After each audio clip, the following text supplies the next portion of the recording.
সুপ্রভাত নিউজ 24 আমি অনস্বর রয়েছে আপনার সঙ্গে। সিবিআইয়ের পর এবার ইডি নারদে মামলা রুজু করে তদন্ত শুরু করল এনফোর্সমেন্ট ডিরেক্টরেট। আর্থিক তছরূপ প্রতিরোধ আইনে 12 জন তৃণমূল নেতা নেত্রী সহ 14 জনের বিরুদ্ধে দায়ের করা হয়েছে মামলা। রোজ ভ্যালি কাণ্ডে আরও কয়েকজন প্রভাবশালীর নাম পেয়েছে সিবিআই। তদন্তকারী সংস্থার সূত্রে খবর, দুই মামলাতে অভিযুক্তদের জেরার জন্য তলব করা হতে পারে।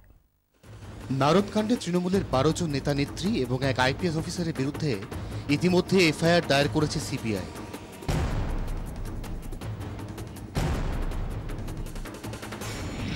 সিবিআইয়ের এফআইআরে যাদের নাম আছে তাদের সকলের বিরুদ্ধেই ব্যাংশাল কোর্টে মামলা দায়ের করেছে এনফোর্সমেন্ট ডাইরেক্টরেট।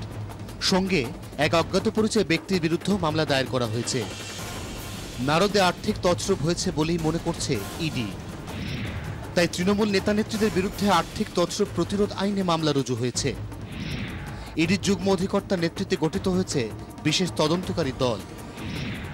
ইডি সূত্রে খবর, টাকা কোথা থেকে এসেছিল, কোথায় গেল, কারা লাভবান হলেন, তদন্তের সমস্ত দিকই খতিয়ে দেখা হবে। সেজন্য এক এক করে অভিযুক্তদের তলব করা হতে পারে। নারদে সিবিআই ষড়যন্ত্রের অভিযোগ খতিয়ে দেখছে। টাকা হাত বদলের বিষয়টিতে বাড়তি গুরুত্ব দিয়ে এবার মামলা রুজু করে তদন্ত শুরু করল ইডি।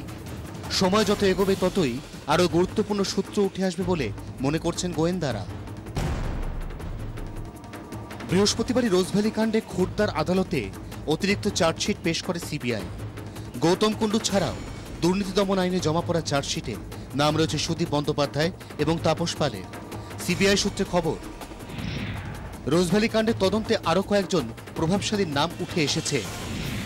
এদের বিরুদ্ধে তথ্য প্রমাণের খোঁজে সিবিআই। গোয়েন্দারা মনে করছেন এরা সকলেই চিটফান্ড কাণ্ডে জড়িত।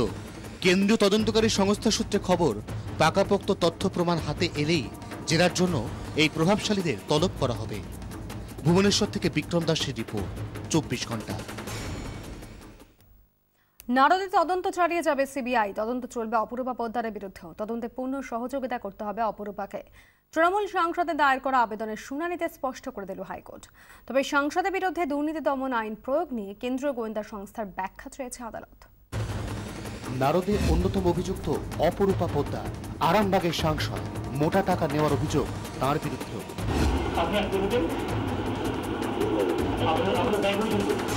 অপরূপা পোদ্দারের বিরুদ্ধে দুর্নীতি দমন আইনে এফআইআর করেছে সিবিআই। একেই হাতিয়ার করেছেন তৃণমূল সাংসদ। কলকাতা হাইকোর্টে এফআইআর খারিজের আবেদন জানান তার আইনজীবী। অপরূপা শিবিরের যুক্তি, স্টিং অপারেশন যখন হয়েছে তখন অপরূপা পোদ্দার জনপ্রতিনিধি ছিলেন না, তাহলে তার বিরুদ্ধে দুর্নীতি দমন আইন প্রয়োগ হচ্ছে কেন? এই প্রশ্নে সিবিআইয়ের অবস্থান কি, ব্যাখ্যা চেয়েছে কলকাতা হাইকোর্ট। অপরূপা পোদ্দারের বিরুদ্ধে দুর্নীতি দমন আইন কেন প্রয়োগ করল সিবিআই, তা 10ই মের মধ্যে সিবিআইকে জানাতে নির্দেশ দিয়েছে হাইকোর্ট। তবে এফআইআর খারিজ হয়নি। হাইকোর্ট জানিয়ে দিয়েছে, যেভাবে নারদ কাণ্ডে তদন্ত চলছে সেভাবেই চলবে। প্রাথমিক তদন্তের অগ্রগতি নিয়ে 10ই মে রিপোর্ট দিতে হবে সিবিআইকে। 24 ঘন্টার জন্য শ্রাবন্তী সাহানি, কলকাতা। উন্নয়ন তুমি কার? রেল থেকে রাস্তা, আসানসোলে ক্রেডিট নেওয়ার যুদ্ধে কেন্দ্র বনাম রাজ্য। একদিকে বাবুল সুপ্রিয়, অন্যদিকে জিতেন্দ্র তিওয়ারি। আসানসোল স্টেশনে চলমান সিঁড়ি উদ্বোধন। বয়স্কদের কথা মাথায় রেখে সাধু উদ্যোগ। ফিতে কাটলেন কেন্দ্রীয় মন্ত্রী ও স্থানীয় সাংসদ বাবুল সুপ্রিয়।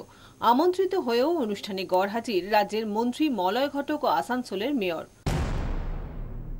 আমি এসকালেটারটা উদ্বোধন করলাম বলে মলয়বাবু বা জিতেন্দ্রবাবুকে ওটা দিয়ে চড়বেন না? এটা তো 1 মাস আগে অলরেডি ওপেনিং হয়ে গেছে, সেটা আবার ওপেনিং। ও তো লাল কিল্লা কোনোদিন রং করে বলবো এটা ওপেনিং করবো, নিয়ে আমাকে ডাকলে আমাকে যেতে হবে। রেলের পর রাস্তা, গিরমিটির সড়ক উদ্বোধন করলেন বাবুল সুপ্রিয়। তার সাংসদ তহবিলের টাকায় মেরামত হয়েছে রাস্তা। সড়ক সংস্কারের যৌথ অনুদান রয়েছে আসানসোল পুরসভারও। তারা আগের রাতেই সড়ক উদ্বোধন করে ফেলেছে। যেদিন আমি যেখানে ওপেন করতে যাচ্ছি তার আগের দিন অন্ধকারের মধ্যে নারকোল ফাটিয়ে বাকি রাস্তাটা ওপেন করে দেওয়া। ও অর্ধেক রোডের জন্য পয়সা দিয়েছিল, বাকি কাজটা আমাদের করতে হলো। যে কাজটা আমরা করেছি সেটা আমাদের লোকরা গিয়ে ওপেনিং করেছে।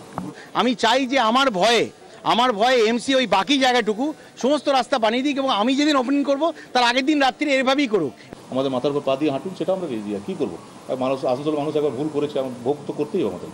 তরজা চলবে, তবে দিনের শেষে উন্নয়নের খাতায় রইল কি? একটি নতুন তৈরি এসকালেটর এবং মেরামত করা একটা সড়ক। 24 ঘন্টার জন্য বাসুদেব চট্টোপাধ্যায়ের রিপোর্ট, আসানসোল। অবশেষে দিল্লি পুরভোটে আপের শোচনীয় ব্যর্থতার দায় নিলেন অরবিন্দ কেজরিওয়াল। ফল ঘোষণার 3 দিন পর ইভিএম জালিয়াতির অভিযোগ থেকে সরে এসে এবার ভুল স্বীকার করলেন কেজরিওয়াল। এই নিয়ে তার টুইট, গত দুদিনে অনেক ভোটার এবং সমর্থকদের সঙ্গে কথা হয়েছে, বাস্তব খুব পরিষ্কার, ভুল তাদেরই, মেনে নিয়েছেন দিল্লির মুখ্যমন্ত্রী। তিনি লেখেন, এখন সময় আত্মবিশ্লেষণ এবং ফের সঠিক পথে ফিরে আসার, নতুন করে মাথা তুলে দাঁড়াতে হবে আবার। এই দায়বদ্ধতা রয়েছে ভোটারদের কাছে, নিজেদের কাছেও দায়বদ্ধ আপ। কাজ দরকার, কোনো অজুহাত নয়। সময় হয়েছে ফের কাজের মধ্যে ফেরার। পতন যদিও বা হয় তাহলেও উঠে দাঁড়াতে হবে। পরিবর্তনই একমাত্র সত্যি। উত্তর, দক্ষিণ এবং পূর্ব দিল্লি বিজেপি এবার বিপুল ভোটে জয়ী 3 পুরসভাতেই। বিজেপি একাই পেয়েছে প্রায় 40% ভোট। অনেক পিছনে 2-এ শেষ করেছে আপ। মোদি ঝড়ে কার্যত ধরাশায়ী কেজরিওয়াল।